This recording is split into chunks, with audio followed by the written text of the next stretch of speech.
அதெல்லாம் விட இப்ப நான் சொல்ல போற சம்பவம் தான் இந்த போரோட மிகப்பெரிய பதற்றத்தை ஏற்படுத்த போகின்ற சம்பவம். நான் சொல்ல போறதை இப்போ எத்தனை பேர் நம்புறீங்கன்னு தெரியல. ஆனா இது நடைபெறக்கூடிய போரை விட மிகப்பெரிய சம்பவம் எங்க நடக்க போகுது அப்படின்னா இந்தியாவில் எங்கன்னா தமிழ்நாட்டில் நடக்க போகுதுங்க. தமிழ்நாட்டில் உலகமே ஸ்தம்பிக்க போற சம்பவம். இந்த போர் முடிவதற்கு முன்னாலோ இந்த போர் நடைபெற்று கொண்டிருக்கும் போதோ சம்பவம் நடந்துரும்.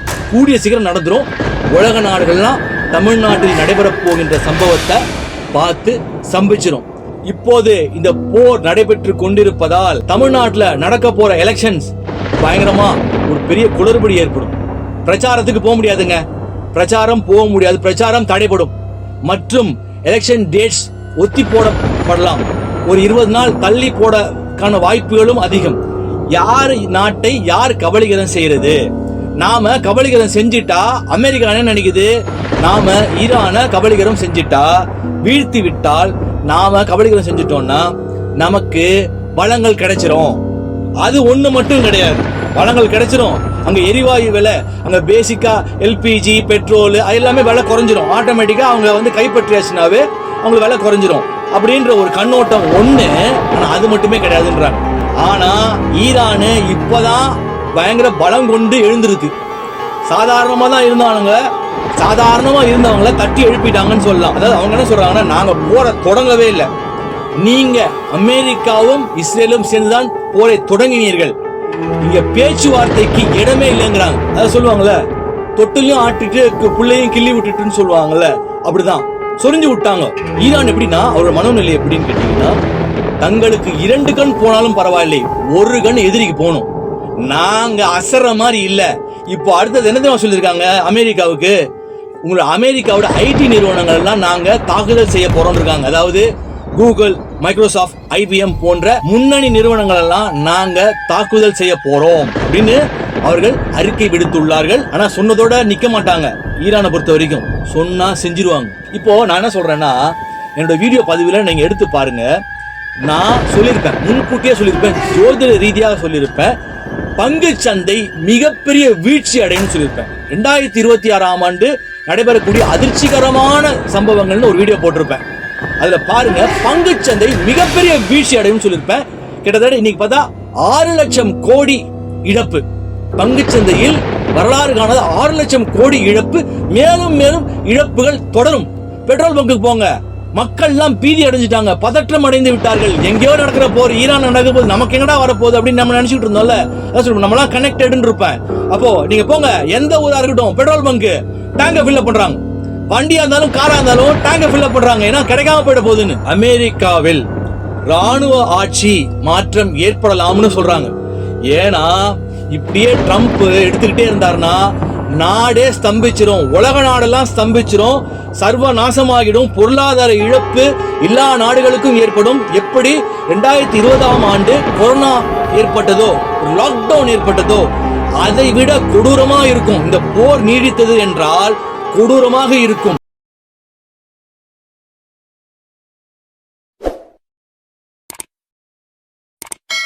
அனைவருக்கும் வணக்கம்.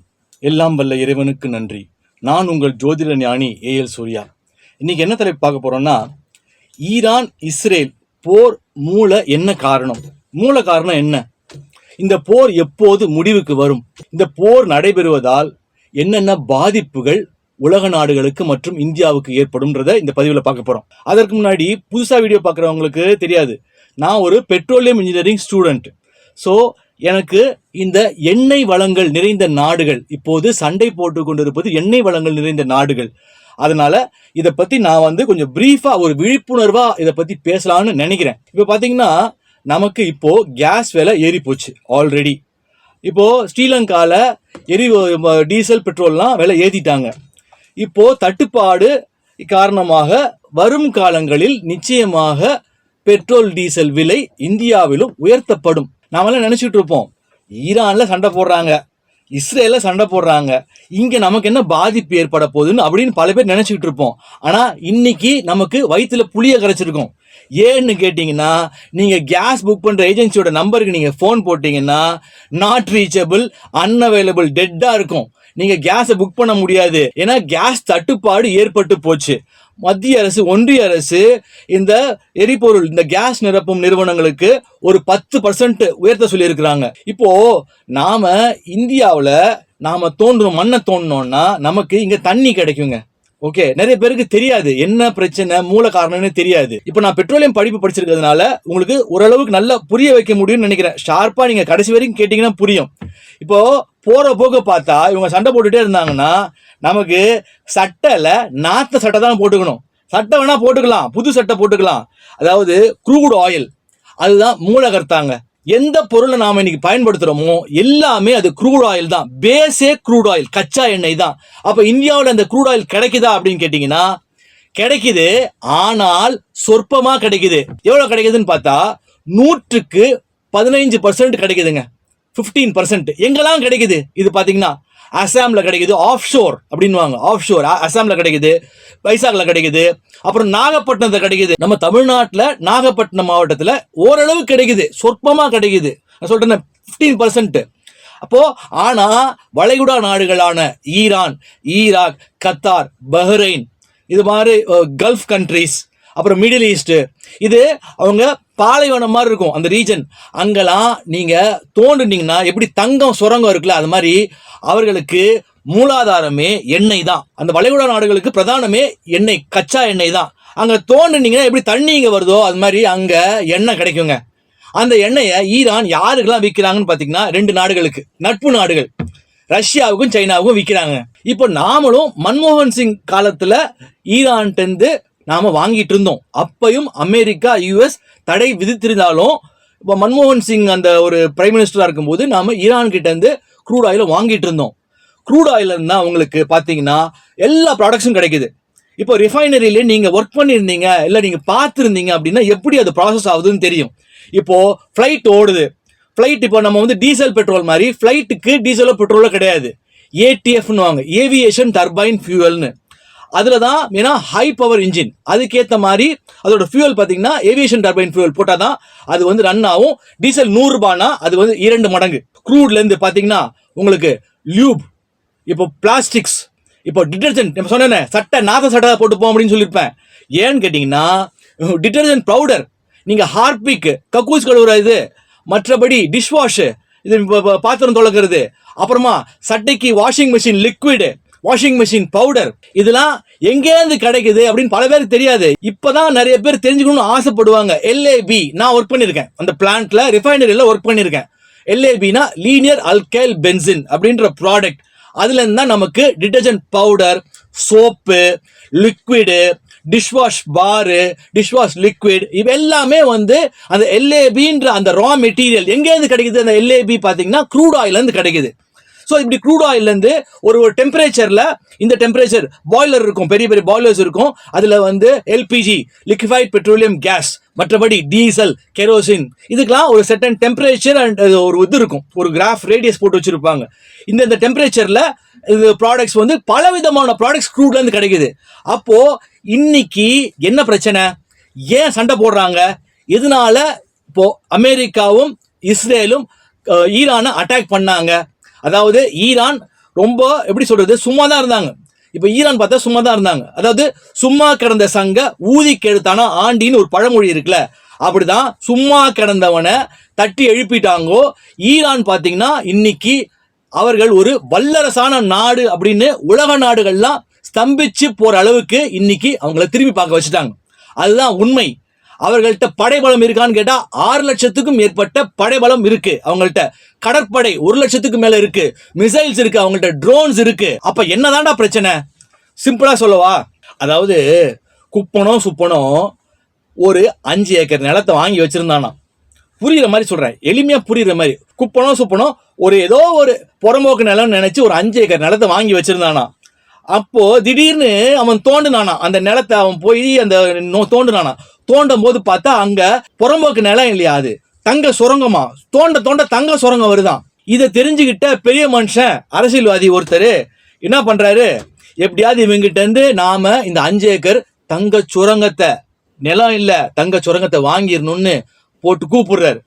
கூப்பிட்டு இது பாருப்பா, இது மாதிரி உனக்கு இவ்வளவு பணம் கொடுத்துட்றேன், உதாரணத்துக்கு ஒரு 50 கோடி ரூபாய் பணம் கொடுத்துட்றேன், நீ என்ன பண்றனா எனக்கு இந்த நிலத்தை எனக்கு என் பேருக்கு நீ மாத்தி கொடுத்துடணும் அப்படின்னு சொல்றாரு. ஓகே, அவன் தங்க முட்டையிடுற வாத்து அறுப்பானா அந்த வாத்தை, அது விற்பானா அவன்?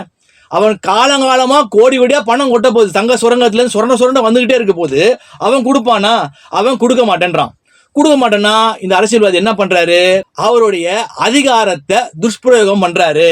நீ ஒழுங்கா கொடுக்கலையோ உன்னோட புள்ள குட்டி உன் பொண்டாட்டி உன்னை என்னென்ன பண்ண முடியுமோ அத்தனையும் நான் பண்றேன்னு பண்றாரு. அவன் பயந்து போயிடுவான், அவன் கொடுத்துருவான் அப்படின்னு அவரு அந்த மாதிரி ஒரு செயல்ல ஈடுபடுறாரு. ஆனா அவனுக்கும் அரசியல்வாதி தெரிஞ்சிருக்குது அந்த பக்கமா. அப்போ என்ன பண்றான்? நீ பண்றியா நான் பண்றேன் அப்படின்னு அவன் சண்டை போடுறான். உங்களுக்கு புரிஞ்சிருக்கும்னு நினைக்கிறேன். அதாவது தங்க சுரங்கத்தை புடுங்க பாக்குறான். இப்போ மன்னர் ஆட்சியில முன்னாடி எல்லாம் பார்த்தா நாம கபலீகரம் பண்ணுவாங்க. அதாவது ஒரு நாடு வீக்கா இருக்கு அப்படின்னா, அவர்கள் பலவீனமா இருக்கார்கள் அப்படின்னா அவர்கள் மேல போர் தொடுத்து அந்த நாட்டை கபலீகரம் செஞ்சு அவனுடைய மனைவி அது மாதிரி நகை அப்படிலாம் எல்லாமே கொள்ளை அடிக்கிறது. இப்படிதான் அரசர்கள் முன்னாடி வாழ்ந்த அரசர்கள்லாம் செஞ்சிருப்பாங்க. அதே போலதான் இன்னும் கிளீனா புரிய வைக்கணும்னா, ஒரு அழகான பொண்ணு இருக்குங்க. ஓகே, ஒரு அழகான பொண்ணு இருக்கு. அவளுக்கு 2 மாமா பசங்க இருக்காங்க. அப்புறமா வெளியில இருந்து நிறைய பேர் அந்த பொண்ணை கல்யாணம் பண்ணிக்கணும்னு ஆசைப்படுறாங்க. அப்போ ஒரு அதிகாரத்தில் இருக்க அரசியல்வாதி பையனும் ஆசைப்படுறான். அப்போ மாமா பையனை தான் இந்த பொண்ணுக்கு பிடிச்சிருக்கு. 2 மாமா பையன்ல ஏதோ ஒரு மாமா பையனை பிடிச்சிருக்கு வச்சுப்போமே. ஓகே, அது கல்யாணம் பண்ணிக்கணும் ஆசைப்படுது. ஆனா அரசியல்வாதி பையனும் ஆசைப்படுறான், அந்த பொண்ணு மேல ஆசைப்படுறான். போய் பொண்ணு கேட்கறாங்க. ஆனா பொண்ணு சம்மதிக்க மாட்டேன்னுது. அவங்க அப்பா அம்மாவும் பொண்ணுங்க சம்மதம் இல்ல, தரமாட்டேன்னு சொல்றாங்க. அப்ப என்ன பண்றாங்க? இந்த அரசியல்வாதி போயிட்டு பயங்கரமா மிரட்டுறானுங்க, இல்ல பொண்ணை தூக்கிடுவோன்றானுங்க. இப்படி ஒரு விஷயம் நடக்குது. இதுதான் இப்போ இஸ்ரேல் ஈரான் போருக்கான ஒரு மூலகர்த்தா. உங்களுக்கு புரிஞ்சிருக்கும்னு நினைக்கிறேன். யார் நாட்டை யார் கபலீகரம் செய்யறது? நாம கபலீகரம் செஞ்சிட்டா அமெரிக்கா என்ன நினைக்குது? நாம ஈரானை கபலீகரம் செஞ்சிட்டா, வீழ்த்தி விட்டால், நாம கபலீகரம் செஞ்சிட்டோம்னா நமக்கு வளங்கள் கிடைச்சிரும். அது ஒண்ணு மட்டும் கிடையாது, வளங்கள் கிடைச்சிரும். அங்க எரிவாயு விலை, அங்க பேசிக்கா எல்பிஜி பெட்ரோல் எல்லாமே விலை குறைஞ்சிரும். ஆட்டோமேட்டிக்கா அவங்க கைப்பற்றியாச்சுனாவே அவங்களுக்கு விலை குறைஞ்சிரும் அப்படின்ற ஒரு கண்ணோட்டம் ஒண்ணு. ஆனா அது மட்டுமே கிடையாதுன்றாங்க. அதாவது காமினின்னு சொல்லி இப்போ சமீபமா இறந்து போனார். அவர் யாருன்னு பார்த்தா, காமினி அப்படின்றவரு 1989 ஆண்டு முதல் 2026 இப்ப வரைக்கும் ஈரானின் அதி உயர் தலைவராக பதவியில் இருந்தார். இப்ப வரைக்கும் இறந்து போற வரைக்கும் அவரை பிளான் பண்ணி அவர் தான் இடையூறு கொடுத்திருக்காரு இந்த மாதிரி விஷயங்களுக்கு. சோ அப்பனா அவரை போட்டு தள்ளிட்டோம் அப்படின்னா நாம ஈரானை கைப்பற்றலாம் அப்படின்னு தப்பு கணக்கு போட்டாங்கோ. அதே மாதிரி அவருடைய மனைவி பிள்ளைகள் எல்லாரையும் போட்டாங்க. எப்படி கருப்பாடை செட்டப் பண்ணி எங்கெல்லாம் அவர் நடமாடுறாரு, அவரோட நடவடிக்கையெல்லாம் தெரிஞ்சுக்கிட்டு பிளான் பண்ணி போட்டா முடிஞ்சிச்சு சங்கதி, அவ்வளவுதான் அப்படின்னு அவங்க தப்பு கணக்கு போட்டாங்க. ஆனா ஈரானு இப்பதான் பயங்கர பலம் கொண்டு எழுந்திருக்கு. சாதாரணமா தான் இருந்தவங்கள தட்டி எழுப்பிட்டாங்கன்னு சொல்லலாம். இப்போ அவர் இறந்து போன பிறகு அவருடைய மகன் முஸ்தபா கமேனி, அவர் பாத்தீங்கன்னா அவரு 1987 88களில் ஈரான் ஈராக் போரின் போது இவர் ஒரு ராணுவ பிரிவிற்கு கட்டளை அதிகாரியாக போரிட்டுள்ளார். ராணுவ பிரிவுக்கு. அப்ப இவரே 87 88 ஈரான் ஈராக் போர்ல முன்னாடி நின்று சண்டை போட்டவர், ராணுவ பிரிவுக்கு அதிகாரியாக இருந்தவர். காமினியோட அவரோட மகன் தான் பயங்கரமா இப்ப செயல்கள்லாம் செய்ய போறாருன்னு சொல்றாங்க. அந்த அளவுக்கு அவங்க வெறி கொண்டு இருக்காங்க. அதாவது அவங்க என்ன சொல்றாங்கன்னா, நாங்க போரை தொடங்கவே இல்லை, நீங்க அமெரிக்காவும் இஸ்ரேலும் சேர்ந்துதான் போரை தொடங்கினீர்கள், இங்க பேச்சுவார்த்தைக்கு இடமே இல்லைங்கிறாங்க. அதாவது சொல்லுவாங்கல்ல, தொட்டிலையும் ஆட்டிட்டு புள்ளையும் கிள்ளி விட்டுட்டுன்னு சொல்லுவாங்கல்ல, அப்படிதான் சொரிஞ்சு விட்டாங்க. ஈரான் எப்படின்னா அவரோட மனோநிலை எப்படின்னு கேட்டீங்கன்னா, தங்களுக்கு 2 கண் போனாலும் பரவாயில்லை, 1 கண் எதிரிக்கு போகணும், நாங்க அசர்ற மாதிரி இல்ல. இப்போ அடுத்தது என்ன தெரியுமா சொல்லியிருக்காங்க அமெரிக்காவுக்கு?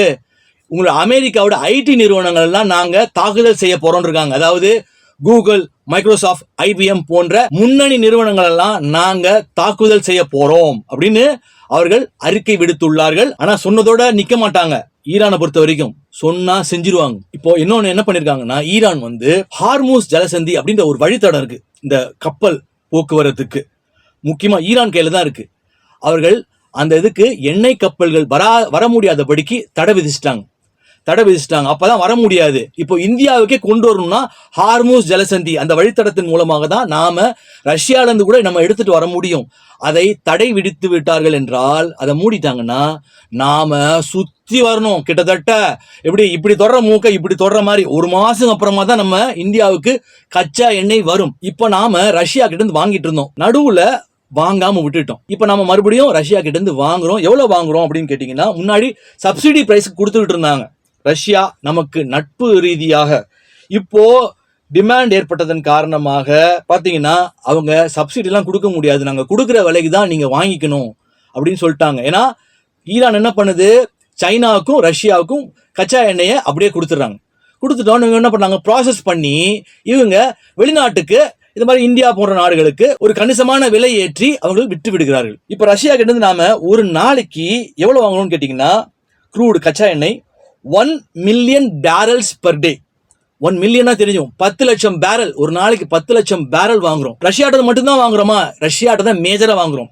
அப்புறமா நம்ம வந்து ஈராக்ட வாங்குறோம், சவுதி அரேபியால வாங்குறோம், அப்புறம் பஹ்ரைன்ல வாங்குறோம். இப்போ சின்ன பர்சன்டேஜ் கொஞ்சம் குட்டி நாடுகள்கிட்ட வாங்குறோம். ஆனா மேஜரா வாங்குறது நம்ம ரஷ்யா கிட்ட தான் வாங்குறோம். சப்சிடி பிரைஸுக்கு ரஷ்யா கொடுக்க மாட்டேன்னு சொன்னா நாம இங்கே விலைவாசி உயரும். இப்ப கிட்டத்தட்ட $90 நினைக்கிறேன் ஒரு பேரல் நமக்கு கொடுத்துட்டு இருந்த பிரைஸ், $90 நினைக்கிறேன். அது அவங்க சப்சிடி இல்லாம கொடுத்தா அது வந்து $90 மேலதான் போகும். அப்போ விலைவாசி உயர்வதற்கு சாத்தியக்கூறுகள் அதிகமாக இருக்கு. இப்போ நான் என்ன சொல்றேன்னா, என்னோட வீடியோ பதிவுல நீங்க எடுத்து பாருங்க, நான் சொல்லியிருப்பேன், முன்கூட்டியே சொல்லியிருப்பேன், ஜோதிட ரீதியாக சொல்லியிருப்பேன், பங்கு சந்தை மிகப்பெரிய வீழ்ச்சி அடையும் சொல்லியிருப்பேன். 2026ஆம் ஆண்டு நடைபெறக்கூடிய அதிர்ச்சிகரமான சம்பவங்கள்னு ஒரு வீடியோ போட்டிருப்பேன். அதுல பாருங்க, பங்கு சந்தை மிகப்பெரிய வீழ்ச்சி அடையும் சொல்லியிருப்பேன். கிட்டத்தட்ட இன்னைக்கு பார்த்தா 6 லட்சம் கோடி இழப்பு, பங்கு சந்தையில் வரலாறு காணாத 6 லட்சம் கோடி இழப்பு. மேலும் இழப்புகள் தொடரும், இந்த போர் முடிகிற வரைக்கும் தொடரும். ஏன்னா எல்லாரும் ஷேரை வித்துட்டு போக தான் பார்ப்பாங்க. போதுண்டா, கிடைச்ச வரைக்கும் உள்ளதும் போக போகுது, இருக்கிற வரைக்கும் வித்துருவோன்னு நிறைய பேர் இப்ப விற்க ஆரம்பிச்சிருப்பாங்க. இப்ப பாத்தீங்கன்னா பெட்ரோல் பங்க்ல கேஸ் புக் பண்றதுல பெட்ரோல் பங்க்ல பார்த்தா அவ்வளவு கூட்டம் நிக்குது. இப்ப எல்பிஜி ஆல்ரெடி ஆட்டோ கேஸ்ல ஓடக்கூடிய ஆட்டோலாம் பார்த்தா கேஸ் இல்லைன்னு சொல்லி திரும்ப அமிச்சிட்டாங்க. அங்க ஒரே கூட்டம். பெட்ரோல் பங்குக்கு போங்க, மக்கள் எல்லாம் பீதி அடைஞ்சிட்டாங்க, பதற்றம் அடைந்து விட்டார்கள். எங்கேயோ நடக்கிற போர், ஈரான் நடக்க போது, நமக்கு எங்கடா வரப்போகுது அப்படின்னு நம்ம நினைச்சிட்டு இருந்தோம்ல. நம்மளாம் கனெக்டட்னு இருப்பேன். அப்போ நீங்க போங்க, எந்த ஊரா இருக்கட்டும், பெட்ரோல் பங்க் டேங்கை ஃபில்அப் பண்றாங்க. வண்டியா இருந்தாலும் காரா இருந்தாலும் டேங்கை ஃபில்அப் பண்றாங்க. ஏன்னா கிடைக்காம போயிட போகுதுன்னு. ஒரு நிகழ்வு நடந்துச்சா, மற்றொரு நிகழ்வு எடுத்து பாருங்க. பொருளாதார வீழ்ச்சி ஏற்படும் சொல்லியிருப்பேன். 2026ஆம் ஆண்டு பொருளாதார வீழ்ச்சி ஏற்படும், மிகப்பெரிய பொருளாதார வீழ்ச்சி ஏற்படும் சொல்லியிருப்பேன். எடுத்து பாருங்க. அதே போல மூன்றாவது, பல பேர் வேலையை இழப்பார்கள் சொல்லியிருப்பேன். அமெரிக்காவில் ஐடி நிறுவனங்களில் வேலை பார்ப்பவர்கள் பல பேர் வேலை இழப்பார்கள், இந்தியாவை நோக்கி வருவார்கள் சொல்லியிருப்பேன். இன்னைக்கு அமெரிக்காவுக்கு மிகப்பெரிய பொருளாதார சேதம், பொருளாதார இழப்பு. போர் சண்டை புரியுறாங்கன்னா, ஒரு மிசைல் ஒரு ட்ரோன் விடுறாங்கன்னா இன்னைக்கு லட்சக்கணக்கான கோடிகளை இழந்து கொண்டிருக்கிறது அமெரிக்கா. ட்ரம்ப் மீது, டொனால்ட் ட்ரம்ப் மீது பயங்கர கொந்தளிப்புல இருக்கிறாங்க அமெரிக்கர்கள். அமெரிக்கால வாழக்கூடியவர்கள் பயங்கர வெறுப்புல இருக்காங்க. எப்படா இந்த ட்ரம்ப் போவாரு அப்படின்னு காத்து கொண்டிருக்கிறார்கள். இப்ப பார்த்தா இன்னொரு ரீசனும் சொல்றாங்க. அதாவது ஈரான் பயங்கர கோவத்துல இருக்காங்க, அதனாலதான் பாத்தீங்கன்னா கத்தார் அட்டாக் பண்ணிருக்காங்க, சவுதி அரேபியா அட்டாக் பண்ணிருக்காங்க, பஹ்ரைன் அட்டாக் பண்ணிருக்காங்க சமீபமா. இப்போ பஹ்ரைனோட மன்னர் இந்த அட்டாக் பண்ணதுல இருந்து அவர் எங்கேயோ ஓடி ஒளிஞ்சிட்டாரு, அவர் நாடு கடத்தப்பட்டுட்டாரா இல்ல ஒளிஞ்சிட்டாரா அப்படின்னு தெரியலங்கிறாங்க. ஏன் ஈரான் கோவம் அப்படின்னு கேட்டீங்கன்னா, ட்ரம்ப் சென்ற ஆண்டு ஜனவரி தான் அவர் பதவி வகிச்சார். அப்போ ஒரு கிரிப்டோ கரன்சி ஒன்னு, டாலர் ட்ரம்ப் அப்படின்னு ஒரு கிரிப்டோ கரன்சியை ட்ரம்ப் அறிமுகம் செய்து வைக்க போறாரு. அதனால இந்த சவுதி அரேபியா மற்றும் துபாய் போன்ற கண்ட்ரீஸோட அவரு பேசி இந்த மாதிரி விஷயங்கள்லாம் நம்ம செய்ய போறோம். ஏன்னா வருகின்ற ஏப்ரல் மாதம் 29, 30 கிரிப்டோ மாநாடு துபாயில நடக்கிறதா இருந்துச்சு. இதுல பாத்தீங்கன்னா ட்ரம்ப் கிட்டத்தட்ட 85,000 கோடி ரூபாய் சம்பாதித்ததாக சொல்றாங்க. இந்த மாதிரி கிரிப்டோல டாலர் ட்ரம்ப் அப்படின்னு அவங்க பையன் தான் போய் அட்டன் பண்ண போறதாக வருகின்ற ஏப்ரல் 29-30 துபாயில நடக்க இருந்த, இப்ப நடக்குமான்னு தெரியல. ஏன்னா துபாயை போட்டு செமையா அடிச்சிட்டாங்க ஈரான். அங்க இருக்கும் பெரும் கோடீஸ்வரர்கள் 50 கோடி 100 கோடி பெரும் கோடீஸ்வரர்கள்லாம் ஓடிட்டாங்க. துபாய் ஸ்தம்பித்தது. துபாய்க்கு மிகப்பெரிய பொருளாதார சரிவு. இப்போ அங்க பலருக்கும் வேலை இழப்பு ஏற்படும். எப்படி இஸ்ரேலுக்கு மிகப்பெரிய அடியோ, இஸ்ரேல் திரும்ப மீண்டெழுவதற்கு கிட்டத்தட்ட 20 ஆண்டுகள் ஆகுங்கிறாங்க. அங்க பிரதமரா இருக்கிறவர் நெதன்யாகு. கிட்டத்தட்ட இஸ்ரேல் சர்வநாசம் ஆயிடுச்சு, துபாயும் கண்டமாக்கிட்டாங்க அப்படிங்கிறாங்க. பல கோடீஸ்வரர்கள் பெருங்கோடீஸ்வரர்கள் ஓடிட்டாங்க. நீங்க நியூஸ்லாம் பார்த்துருப்பீங்க, அங்க வளர்த்துட்டு இருந்த வளர்ப்பு நாய்கள் பெட் அனிமல்ஸ்லாம் விட்டுட்டு போயிட்டாங்க. ஏன்னா மிகப்பெரிய அட்டாக்கு. அதுல பயந்து போய் பலர் வந்து துபாயில இருந்து வெளியேறிட்டாங்க. இனிமே துபாயில வேலை செய்வர்களுக்கும் வேலை இழப்பு ஏற்படும். அந்த கோபத்துல தான் இவங்க என்ன பண்ணியிருக்காங்க, கமேனிய இடையூறு செய்யறாருன்னு சொல்லி ட்ரம்ப் அறிவுறுத்தலின் பேரில் சொல்றாங்க. அதனால போற்றுவோம், கமேனியை போற்றுவோம் அப்படின்னு பிளான் பண்ணியிருக்காங்க. ஆனா அவங்களுடைய பிளான் ஒர்க் அவுட் ஆகல. இப்போது அமெரிக்கா மிகப்பெரிய பொருளாதார இழப்பை, சரிவை சந்திக்க போகின்றது.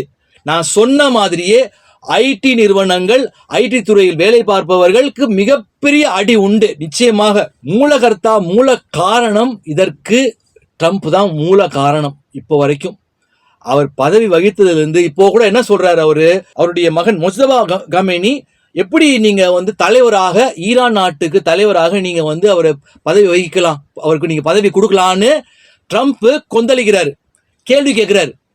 ஆனா ஈரான் என்ன சொல்றது, இவர் யார் எங்களை கேள்வி கேட்கறதுக்கு, இவர் யார், இவர் அமெரிக்காவுக்கு தான் அதிபர், எங்க நாட்டுக்கு யார் அதிபரா நாங்க நியமிக்கணும், நாங்க தான் முடிவு பண்ணுவோன்றாங்க. அதே மாதிரி பாத்தீங்கன்னா இவங்க ஹார்மோஸ் ஜலசந்தி அந்த வழித்தடத்தை கப்பல் எண்ணெய்கள் போக முடியாதபடி ஒரு வந்து தடை பண்ண உடனே பயங்கரமா ட்விட்டர்ல போட்டிருக்காரு ட்ரம்ப், நீங்க எப்படி தடை விதிக்கலாம், நீங்க தடை விதிச்சீங்கன்னா 20 மடங்கு நீங்க பலத்த சேதத்தை நீங்க சந்திக்க வேண்டி வரும்னு இன்னும் மிரட்டுறாரு.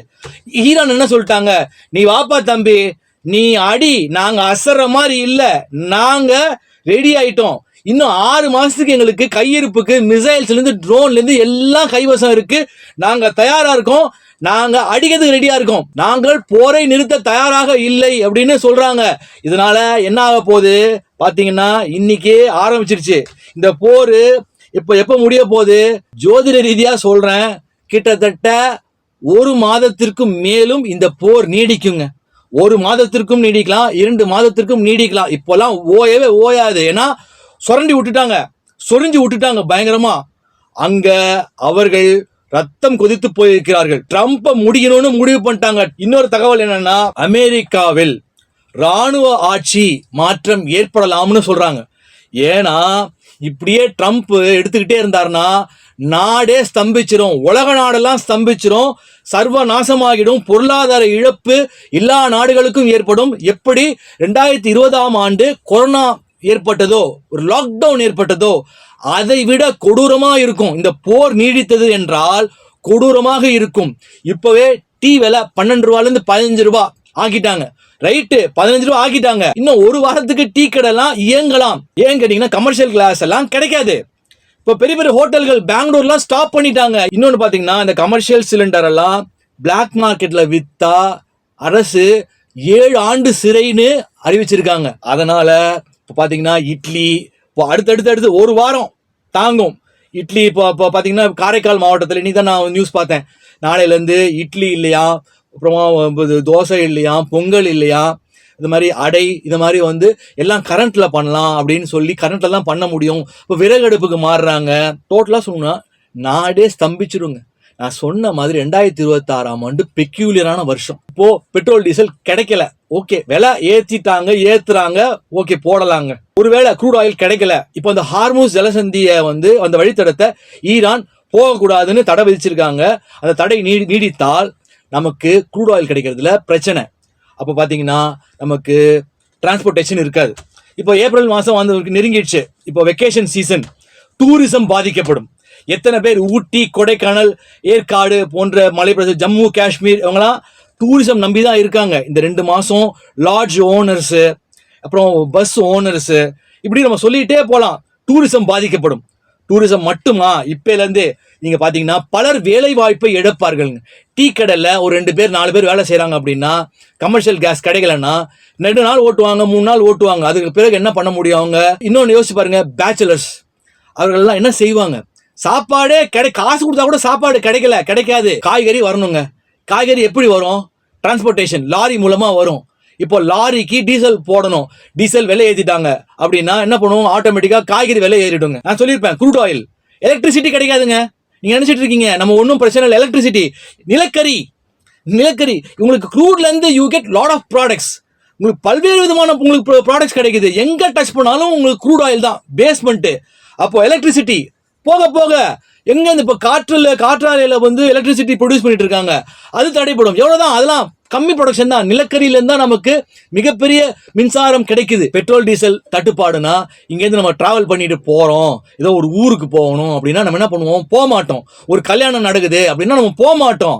அப்போ எல்லாமே முடக்கம், கம்ப்ளீட்டா முடக்கம். இன்னைக்கு Swiggy, Zomato, food delivery app நிறைய ஓட்டுறவங்க, இப்படி அவர்கள் எல்லாம் இந்த ஹோட்டலை மூடிட்டாங்கன்னா அவர்களுடைய வாழ்வாதாரம் பாதிக்கப்படும். இப்போ ஹோட்டல் இருந்தால் தானே அவங்க ஃபுட்டு சப்ளை பண்ணுவாங்க, டெலிவரி பண்ணுவாங்க. அப்போ ஹோட்டலே இல்லைங்கிறாங்க, போக போக இல்லை, கஷ்டம் அப்படிங்கிறாங்க. 25 நாள் ஆகுங்கிறாங்க. இப்போ வீட்டில் கேஸ் சிலிண்டர் புக் பண்ண முடியல, எப்போ கிடைக்கும்னு தெரியல. இந்த போர் எப்போது முடிவுக்கு வரும்னு தெரியல. அதெல்லாம் விட இப்போ நான் சொல்ல போற சம்பவம் தான் இந்த போரை விட மிகப்பெரிய பதற்றத்தை ஏற்படுத்த போகின்ற சம்பவம். நான் சொல்ல போறதை இப்போ எத்தனை பேர் நம்புறீங்கன்னு தெரியல. ஆனா இது நடைபெறக்கூடிய போரை விட மிகப்பெரிய சம்பவம் எங்க நடக்க போகுது அப்படின்னா, இந்தியாவில் எங்கன்னா தமிழ்நாட்டில் நடக்க போகுதுங்க. தமிழ்நாட்டில் உலகமே ஸ்தம்பிக்க போற சம்பவம். இந்த போர் முடிவதற்கு முன்னாலோ இந்த போர் நடைபெற்று கொண்டிருக்கும் போதோ சம்பவம் நடந்துரும், கூடிய சீக்கிரம் நடந்துரும். உலக நாடுகள்லாம் தமிழ்நாட்டில் நடைபெறப் போகின்ற சம்பவத்தை பார்த்து சம்பிச்சிரும். அது என்ன சம்பவம் அப்படிங்கிறத நான் விரிவாக்கம் பண்ண விரும்பல. அதை ஏன்னா மனித நிலையில உங்களால் நம்ப முடியாது. நடக்கும் போது பாருங்க, ஷாக் ஆவீங்க. என்னடா அவன் பொருளா விடுறான், பில்டப் கொடுக்குறான், வீடியோல வியூஸ் வர்றதுக்காக சொல்றான் அப்படின்னு நீங்க நினைக்கலாம். பரவாயில்ல, நீங்க நினைச்சிட்டு போங்க, ஒன்றும் பிரச்சனை இல்லை. நடக்க போகுது, விரைவில் நடக்க போகுது. நான் சொன்ன நிறைய விஷயங்கள் நடந்துருச்சு, நடைபெற்று கொண்டிருக்கிறது. அப்போ இது நடக்கும்போது பாருங்க. ஒரே ஒரு விஷயம் தான், அமெரிக்கா மண்டியிட்டு மன்னிப்பு கேட்டால், ட்ரம்ப் ஈகோவை தூக்கி போட்டுட்டு மன்னிப்பு கேட்டால் இந்த போர் முடிவுக்கு வரும். அது கலந்து பேசணும். மற்ற நாடுகள்லாம் பேசி ஈரானை காம்ப்ரமைஸ் பண்ணா முடிவுக்கு வரும். இல்ல ட்ரம்ப் ஈகோ விடமாட்டேன், நான் உங்களை காலி பண்ணுவேன், இன்னும் 20 மடங்கு அடிப்பேன் அப்படின்னா அவர்களும் பயங்கரமா அடிப்பாங்க. ஐடி கிட்டலாம் அடிக்கிறேன்னு சொல்லிட்டாங்க. இப்போ ஐடி நிறுவனத்துல அடிக்கிறேன்ட்டாங்க. இன்னொன்னும் ஒரு பேச்சு அடிபடுது. இதே மாதிரி மிரட்டல் விடுத்துக்கிட்டே இருந்தாருன்னா ட்ரம்ப், அவர்களுக்கு நட்பு நாடு யார்? ஈரானுக்கு நார்த் கொரியாவை நீங்க கேட்கவே தேவையில்ல. மிசைல்ஸ், அந்த மாதிரி மிசைல்ஸ் ரெடி பண்ணி வச்சிருக்காங்க. அந்த ஒரு மிசைலை வந்து போட்டாச்சுன்னா இந்த பகுதியில் பயங்கரமான டேமேஜ் இருக்குங்கிறாங்க. இவர்கள் இப்போ பண்ணதெல்லாம் ஒண்ணுமே கிடையாது, இது ஆரம்பம் தான்றாங்க. நார்த் கொரியா சப்போர்ட்டுக்கு வந்துடுச்சோ, அந்த மிசைல் அவங்க பயன்படுத்திட்டாங்களோ, ஒவ்வொரு மிசைலும் பயங்கரமான பேரழிவுகளை ஏற்படுத்தும்ன்றாங்க. இப்போது இந்த போர் நடைபெற்று கொண்டிருப்பதால் தமிழ்நாட்டில் நடக்க போற எலெக்ஷன்ஸ் பயங்கரமா ஒரு பெரிய குளறுபடி ஏற்படும். பிரச்சாரத்துக்கு போக முடியாதுங்க, பிரச்சாரம் தடைப்படும். மற்றும் எலெக்ஷன் டேட்ஸ் ஒத்தி போடப்படலாம், ஒரு 20 நாள் தள்ளி போடக்கான வாய்ப்புகளும் அதிகம். அதனால் நாம் அனைவரும் பிரார்த்தனை செய்வோம், கூடிய விரைவில் இந்த போர் முடிவுக்கு வரட்டும்னு நம்ம எல்லாம் பிரார்த்தனை செய்வோம். அங்கு போரை நிறுத்தினால் மட்டுமே நாம் இங்கு நன்றாக சுபிக்ஷமாக வாழ முடியும், தூங்க முடியும். எவனுக்கோ வந்துச்சு அப்படின்றது கிடையாது. அங்க அடிச்சா இங்க வலிக்குன்னுவாங்க. இங்க வலிக்க ஆரம்பிச்சிருக்கு, தொடக்கம். எங்க போய் முடிய போது தெரியல. தொடர்ந்து பேசுவோம். இந்த வீடியோ பிடிச்சிருந்தா லைக் பண்ணுங்க, ஷேர் பண்ணுங்க, கமெண்ட் பண்ணுங்க. சப்ஸ்கிரைப் பண்ணாதவங்க சப்ஸ்கிரைப் பண்ணிக்கோங்க, அப்பதான் தொடர்ச்சியா போடக்கூடிய எல்லா வீடியோஸும் வரும். அடுத்த வீடியோ சந்திப்போம். நன்றி, வணக்கம். இப்போ ஜாதகம் பாக்குறவங்க நான் என்ன சொல்லுவேன்னா, கருங்காலி மாலை அண்ட் கருங்காலி பிரேஸ்லெட், இதெல்லாம் நீங்க வந்து ஒரு பாசிட்டிவ் மைண்ட் வேணும், ஒரு லைஃப்ல வந்து நிறைய பண வரவு வரணும், நான் எதை தொட்டு கொடுக்குறேனோ சுபிக்ஷம், தொலங்காதவனும் தொலங்கிடுவானுங்க, நான் தொட்டாவே தொலங்கிடுவானுங்க. ஸோ நான் பிரார்த்தனை பண்ணி அந்த இதை கொடுத்துட்டு இருக்கேன், அந்த மாலையும் பிரேஸ்லெட்டும். அது கொஞ்சம் காஸ்ட்லி தான், அது வெளியில கம்பேர் பண்ணும்போது அது காஸ்ட்லி. பட் ஆனால் பவித்திரமான ஒரு இடத்துல வாங்கி அதை பூஜை பண்ணி நான் பிரார்த்தனை பண்ணி தான் கொடுக்கறது. விருப்பமா இருக்கவங்க இந்த வாட்ஸ்அப்க்கு நீங்க வந்து தொடர்பு கொண்டு அந்த மாலை பிரேஸ்லெட்டை வாங்கிக்கலாம்.